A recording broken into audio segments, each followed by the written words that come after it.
வணக்கம். ஒரு வாரத்துக்கு முன்னாடி டைரக்டர் பாலா வந்து கோபிநாத்துக்கு ஒரு இன்டர்வியூ கொடுத்துருந்தாரு. அதே மாதிரி கௌதம் மேனனும் ஒரு இன்டர்வியூவில் ஒரு விஷயம் பேசியிருந்தாங்க. இவங்க ரெண்டு பேர் பேசுனதும் வந்து ஒரு குறிப்பிட்ட மேட்டரை பற்றி இருந்துச்சு. டைரக்டர் பாலா கிட்ட நீங்கள் ஏன் சாதியை குறித்து பேசுறதில்ல அப்படின்னு கேட்குறாரு. அதுக்கு பாலா வந்து இல்லாத விஷயத்தை பற்றி நான் ஏன் பேசணும், ஆறிட்டு வர புண்ணை வந்து கிளறி அதை ஏன் பெருசு பண்ணணும், அது வந்து மறைஞ்சிரும், அப்படி தேவையில்லை, அதை பற்றி பேச தேவையில்லை அப்படின்ற மாதிரி பேசியிருந்தார். எனக்கு அவருடைய கருத்தில் உடன்பாடு கிடையாது. இதே மாதிரி கௌதம் மேனன்கிட்டையும் இந்த மாதிரி கேள்விகள் முன்வைக்கப்படுது.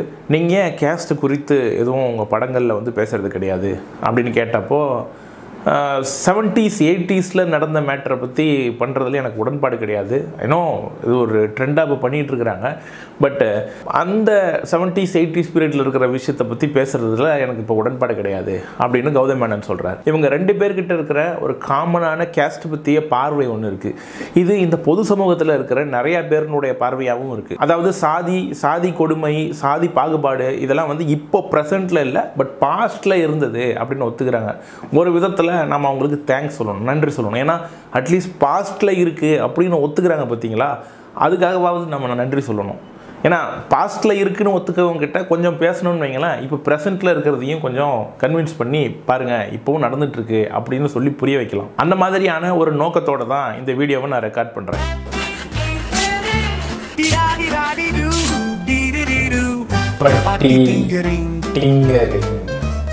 நம்ம தமிழ்நாட்டில் சினிமாவை ரசிக்கக்கூடிய மக்களுக்கு பெரும் புள்ளிகளாக இந்த ரெண்டு இயக்குனர்களும் இருக்காங்க, டைரக்டர் பாலா, கௌதம் மேனன். சொல்லப்போனால் கௌதம் மேனனுக்கு வந்து middle class, upper middle class, elite people இங்கெல்லாம் வந்து பெரிய ரசிகர்கள் கூட்டம் இருக்குது. ஆனால் பேசுகிறப்போ ஒரு தார்மீகம் இருக்கணும். இந்த சமூகத்தில் என்ன நடந்துகிட்ருக்கு, கடந்த காலங்களில் வந்த செய்திகளில் முக்கியமான செய்தி எது, அதில் என்ன பிரச்சனை அப்படின்றது கூட தெரியலையே அப்படின்றது ரொம்ப வருத்தமாக இருக்குது. 2022 வேங்கை வயல் அப்படின்ற ஊரில் குடிக்கிற தண்ணி டேங்கில் மனித மலத்தை கலந்துருக்காங்க. இதனால் பாதிக்கப்பட்டது யார், எந்த சமூக மக்கள், இதை யார் கலந்துருக்காங்க அப்படின்ற விசாரணை நடந்துச்சு. 2 வருஷமாக இந்த திமுக வந்து என்ன பண்ணுச்சு அப்படின்ற கேள்வியை நிறைய பேர் முன்வைக்கிறாங்க. அந்த கேள்வி எனக்கு ரொம்ப நியாயமாகவே படுது. இந்த 2 வருஷம் கழித்து போலீஸ் வந்து சார்ஜ் ஷீட் ஃபைல் பண்ணுறாங்க. அந்த சார்ஜ் ஷீட்டில் எந்த சமூக மக்கள் இதனால் பாதிக்கப்படுறாங்களோ அவங்க மேலேயே வழக்கு முடிச்சு விட்ருக்காங்க. அதாவது இவங்க தான் இந்த வேலையை பார்த்துருக்காங்க, இவங்களே தான் பண்ணியிருக்காங்க அப்படின்னு பாதிக்கப்பட்ட மக்கள் மேலேயே திருப்பி விட்டுருக்காங்க. வேங்கை வயல் மற்றும் இறையூர் கிராமங்களை உள்ளடக்கிய முட்டுக்காடு ஊராட்சியின் தலைவர் பத்மா முத்தையா குடிநீர் தொட்டி ஆபரேட்டர் சண்முகத்தை பணி நீக்கம் செய்ததாகவும், இதற்கு பழி வாங்கும் வகையில் குடிநீரில் நாற்றம் வருவதாக முரளிராஜா என்பவர் பொய்த் தகவலை பரப்பியதாகவும் விசாரணையில் தெரியவந்துள்ளதாக அரசு வழக்கறிஞர்கள் தெரிவித்தனர். வேங்கை வயல் குடிநீர் தொட்டி மீது ஏறிய முத்துகிருஷ்ணன் மற்றும் சுதர்சன் ஆகியோர் மனித கழிவை கலந்தது தெரியவந்துள்ளதாகவும் தமிழக அரசு தரப்பு தெரிவித்தது. இப்படி பாதிக்கப்பட்ட மக்களையே குற்றவாளியாக்குறது வந்து ஒரு பெரிய கரை.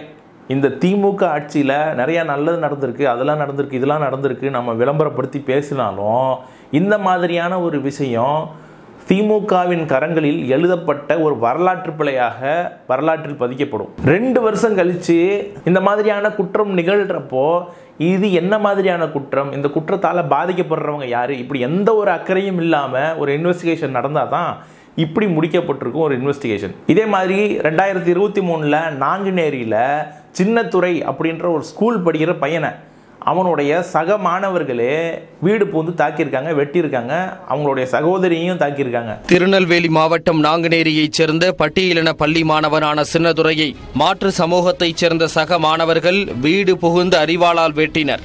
இதை தடுக்க முயன்ற அவரது தங்கைக்கும் அரிவாள் வெட்டு விழுந்தது. இப்படி படிக்கிற காலத்தில் கல்வி, வேலை வாய்ப்பு இதை பற்றி மட்டுமே அந்த மாணவர்கள் சிந்திக்க வேண்டும். ஆனால் அந்த மாணவர்கள் மனசில் நஞ்ச விதைக்கிற மாதிரி சாதிய உணர்வை தூண்டி விட்டது யார்? இதுக்கு பின்னாடி பெரிய சாதிய சக்திகள் தொடர்ந்து இந்த வேலையை செஞ்சுக்கிட்டே இருக்கிறாங்க. அவங்களுக்கு என்ன உணர்வு இருக்குது? சாதிய உணர்வு தான் இருக்குது. இந்த சமூகத்தில் எந்த சாதி உயர்வு, எந்த சாதி கீழே, அதுக்கு கீழே என்ன சாதி, இப்படி ஒரு படிநிலையாக தான் இந்த சமூகம் வந்து கட்டமைக்கப்பட்டிருக்கு. அப்போ கூட படித்த மாணவன் அவனும் இதே ஊர் தான், இவனும் இதே ஊர் தான், அவனும் தமிழ் தான் பேசுகிறான், இவனும் தமிழ் தான் பேசுகிறான். அவன் தெலுங்கு கிடையாது, அவன் தெலுங்கு வந்தேரியோ இல்லை வடுக வந்தேரியோ அதெல்லாம் கிடையாது, தமிழ் தான். ஒரே ஊரில் ஒரே மொழி பேசுகிறோம், ஒரே நாட்டில் இருக்கோம். அப்போ இந்த மாதிரியான குற்றங்கள் ஏன் நிகழுது? சாதி தான் அதுக்கு காரணம். சகோதரத்துவம் அப்படின்ற ஒரு உணர்வு இல்லாமல் போகிறதுக்கு சாதி தான் காரணம். இல்லைனா இந்த சின்னத்துறை அப்படின்ற மாணவனும் என்னுடைய சக மாணவர்களும் ரொம்ப சகோதரத்துவத்தோட, அன்போட, பாசத்தோட ஒரே எஜுகேஷனல் இன்ஸ்டிடியூஷனில் படிச்சுட்டு கடைசி வரைக்கும் நண்பர்களாகவே இருந்திருக்கலாம். இதை பற்றிய புரிதல் பாலாவுக்கோ கௌதம் மேனனுக்கோ இருக்கிறது கிடையாது. இப்போ ரீசெண்டாக சிவகங்கையில் ராயல் என்ஃபீல்டு பைக் ஓட்டினதுக்காக ஐயாசாமி அப்படின்ற ஒரு மாணவனை அவனுடைய சக மாணவர்களே வந்து வெட்டிக்கிறாங்க, தாக்குதல் பண்ணியிருக்காங்க. மானாமதுரை அருகே மாணவனின் கையை வெட்டியதாக 3 பேர் சாதிய வன்கொடுமை தடுப்புச் சட்டத்தின் கீழ் கைது செய்யப்பட்டிருக்கிறார்கள். அது காரணம், நீ இந்த ஜாதியில இருந்துகிட்டு எப்படி புல்லட் ஓட்டலாம் அப்படின்னு அவனை கேட்டு அவனை தாக்குதல் நடத்துறதா சொல்றாங்க. எப்படா நீ வண்டியில வரலாம், ஓன் ஜாதி என்ன ஏன் ஜாதி என்ன அப்படின்னு சொல்லி புது வண்டியை பிடுங்கி வாள் எடுத்து, மறைச்சு வச்சிருந்த வாள் எடுத்து இங்கனக்குள்ள ஒரு வெட்டு, இந்த கையில் எங்கன ஒரு வெட்டு வெட்டினதோட உயிருக்கு பயந்து தப்பிச்சு ஒடியாந்துட்டேன். அப்புறம் அதனுடைய பின்னணியை ஆராயும் போது அவங்க வீட்டில் ஏற்கனவே வந்து அவங்க வீடு கட்டுறப்போ அந்த ஊரில் அவங்கள ரொம்ப டிஸ்கிரிமினேஷனுக்கு உள்ளாக்கி இருக்காங்க. வீடு கட்டினதுலேருந்து பிரச்சனைகள் கொடுத்துக்கிட்டே தான் இருக்காங்க. வீடு கட்டும்போது பக்கத்தில் இடத்த மறைக்கிறது, பாதை விடக்கூடாது, வண்டிக்கு பாதை விடக்கூடாது, பள்ளத்தை தோன்றது, டேங்கை உடைக்கிறது, லைனை கட் பண்ணுறது, இந்த மாதிரி பிரச்சனை முதல்ல வந்துக்கிட்டே தான் இருந்துச்சு. நாங்களும் ஒன்று ஒன்றா போலீஸில் கம்ப்ளைண்ட் கொடுக்க அவங்க சரி பண்ண இப்படியே போய்கிட்டே இருந்துச்சு.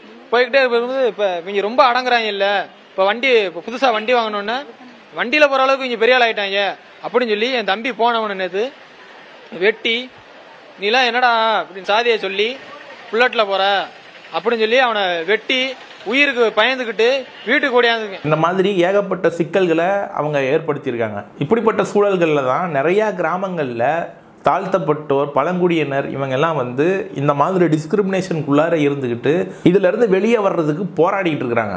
இது மட்டுமே சான்று கிடையாது, இன்னும் வேணும் அப்படின்னா தமிழகத்தில் நடந்த பல்வேறு ஆணவ படுகொலைகள் இது எல்லாத்தையுமே வந்து ஒரு லிஸ்ட் போட்டு கௌதம் மேனன் வீட்டுக்கும் பாலா வீட்டுக்கும் நம்ம ஒரு லெட்டரா இல்லை ஏதாவது ஒரு நியூஸ் பேப்பர் கட்டிங்காக கூட நாம் அனுப்பி வைக்கலாம். இளவரசன் திவ்யாவினுடைய காதல் விவகாரம், அதுக்கப்புறம் நடந்த சிக்கல்கள், அதுக்கப்புறம் நடந்த கலவரங்கள், உடுமலைப்பேட்டை சங்கர் படுகொலை, கோகுல்ராஜ் படுகொலை, இப்படி பல மேட்டர்களை வந்து நம்ம பேப்பர் கட்டிங்காக எடுத்து பாலா வீட்டுக்கும் கௌதம் மேனன் வீட்டுக்கும் வந்து நம்ம அனுப்புறது கூட செய்யலாம். ஒரே ஒரு மோட்டிவோட, இந்த சாதிய ரீதியான கட்டமைப்பு புரிஞ்சுக்கணும், சாதிய ஒடுக்குமுறையை புரிஞ்சுக்கணும் அப்படின்றத தவிர வேற எதுவும் கிடையாது. இன்னொரு தவறான கண்ணோட்டம் வந்து பொது சமூகத்தில் இருக்கு. அதாவது ஒருத்த கத்தி எடுத்துட்டு வெட்ட போறான் பாருங்க, ஏய் நீ எப்படி வந்து என் சமூகத்து பொண்ணை காதலிக்கலாம், கல்யாணம் பண்ணலாம் அப்படின்னு வெட்ட போறான் பாருங்க. இல்லை நீ எப்படா வந்து இந்த சாதியில் எடுத்துக்கிட்டு எனக்கு எதிராக இப்படி நீ வந்து நடந்து போகலாம், செருப்பு போட்டு போகலாம், பைக்கு வாங்கிட்டு போகலாம், எப்படி நீ வந்து நல்ல ட்ரெஸ் போட்டு போகலாம் அப்படின்னு வெட்டுறாங்க பாருங்க. இதுதான் வந்து சாதிய ஒடுக்குமுறை. இப்போ நீ இந்த சாதி ஆட்களுக்கு நாங்கள் வீடு தர்றது கிடையாதுங்க அப்படின்னு சொல்கிறது வந்து it is not caste discrimination அப்படின்னு நினைக்கிற சில உள்ளங்கள் உண்டு. ஒருத்தன் இந்த கத்தி எடுத்துக்கிட்டு சாதிய வன்கொடுமையை வந்து நிகழ்த்துறதுக்கும், இன்னொருத்தன் இந்த கத்தி ரத்தம் எதுவுமின்றி இந்த சமூக மக்களிடம் நான் பேசுறது இல்லை, புழங்கிறது கிடையாது, we don't mix with them, அதனால் அவங்களுக்கு வீடு கொடுக்கறது கிடையாது, அவங்கள வந்து வேலைக்கு வச்சுக்கிறது கிடையாது இப்படின்னு சொல்கிறது வந்து இட் இஸ் பரவாயில்ல, அது வந்து கேஸ்ட் டிஸ்கிரிமினேஷன் கிடையாது அப்படின்னு நினைக்கிறாங்க. ரெண்டுமே சாதி வெறி தான். இப்படி ஒரு பார்வை வரணும். அப்போ எப்படி வரும் அப்படின்னா, முதல்ல ஒரு சக மனிதன் தாக்கப்படுறப்போ அவனுக்கு ஏற்படுற வழி உனக்கு ஏற்பட்டா, அவன் மேலே விழுந்த கத்தி உன் மேலே விழுந்தா, அவனுக்கு வந்து நிகழ்த்தப்படுகிற டிஸ்கிரிமினேஷன் வேலை வாய்ப்பில் இல்லை படிப்பில் கல்வி நிலையங்களில் இங்கே ஏற்படுகிற டிஸ்கிரிமினேஷன் உனக்கு நிகழ்ந்தா நீ என்ன வலியை உணர்வ? உன் கண்ணில் அந்த வலியை உணர்ந்துட்டு ஒரு சொட்டு கண்ணீர் வரும்ல, அதுக்கு பேர் எம்பத்தி. அந்த எம்பத்தி இருந்துட்டாலே போதும், சகோதரத்துவம் தானாக வரும். இந்த சமூகத்துக்கு நார்மலாக ஒரு பர்சனுக்கு அவன் சைக்கோபாத்தா இல்லைன்னா அவனுக்கு நார்மலாகவே எம்பத்தி இருக்கும். ஆனால் இங்கே இருக்கிற சமூகத்துக்கு நார்மலாக இருக்கிறவனுக்கு எம்பத்தியை சொல்லிக் கொடுக்க வேண்டியதாக இருக்குது. அப்படிப்பட்ட எம்பத்தியை டைரக்டர் பாலாவும் கௌதம் மேனனும் சீக்கிரம் பெறுவார்கள் அப்படின்னு நம்புகிறோம். ஏன்னா பாலாவுனுடைய படங்களில் பெரும்பாலும் பார்ப்பன பெண்கள், பார்ப்பனர்களை வந்து நகையாடுறது அதெல்லாம் நம்ம பார்க்குறோம். இது ப்ரூடா? எதுக்கு 500? ஆனால் இந்த மாதிரி நகையாடுறது நாமளும் செஞ்சுருக்கோம். நம்ம என்ன பண்ணியிருக்கோம், என்எஸ்கே காலத்திலேருந்து எம்ஆர் ராதா காலத்திலேருந்து அதெல்லாம் நாமளும் நகையாடி இருக்கோம். ஆனால் அதுக்கு பின்னாடி ஒரு கொள்கை புரிதல் இருக்கணும். பார்ப்பனர்கள் நம்மளுடைய எதிரிகள் கிடையாது, பார்ப்பனியம் தான் நம்மளுடைய எதிரி அப்படின்ற ஒரு கொள்கை புரிதல் இருக்கணும். இந்த சாதிய பாகுபாடுக்கு பின்னாடி இருக்கிறது அந்த பார்ப்பனியம் தான். பார்ப்பனர்கள் கிட்ட மட்டுமே அது இல்லை, இங்கே இருக்கிற மற்ற இதர சாதிகள், பார்ப்பனர் இல்லாத சாதிகள் கிட்டையும் இந்த பார்ப்பனிய தன்மை இருக்கு. இதை உருவி எடுத்தால் ஒழிய இங்கே சகோதரத்துவத்தை கட்டி எழுப்ப முடியாது அப்படின்றத புரிஞ்சுக்கணும். சீக்கிரம் இந்த புரிதல் வந்து இந்த 2 இயக்குநர்களுக்கும் வரும் அப்படின்றத நாம் நம்புகிறோம். இந்த ஷோ உங்களுக்கு பிடிச்சிருந்தா லைக் பண்ணுங்கள், ஷேர் பண்ணுங்கள், கமெண்ட் பண்ணுங்கள் அண்ட் சப்ஸ்கிரைப் பண்ணுங்கள். அடுத்த தடவை வேறு ஒரு கண்டென்ட்டோட உங்களை சந்திக்கிறேன். அதுவரை உங்களிடமிருந்து விடைபெற்றுக் கொள்வது அரவிந்த் அன்பழகன். பட்டிடிங்கரிங்